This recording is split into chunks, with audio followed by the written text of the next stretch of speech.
ಮದಕರಿ ನಾಯಕರ ಪಾತ್ರ ಹಾಕುತ್ತಿದ್ದೇನೆ.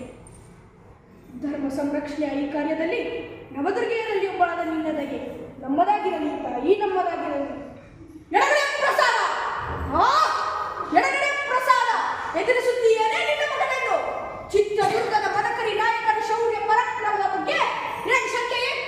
ಮದಿಸಿದಾನೆಯ ಮದ ಬಡಗಿಸಿ ಮದಕರಿಗಳೆಂಬ ಖ್ಯಾತಿಯನ್ನು ತನ್ನವರಿಗಾಗಿ ಉಳಿಸಿ ಹೋದ ಚಿತ್ರನಾಯಕ ನಮ್ಮ ವಂಶದ ಮೂಲಕಾರಕ. ಇದು ಚಿತ್ರದುರ್ಗ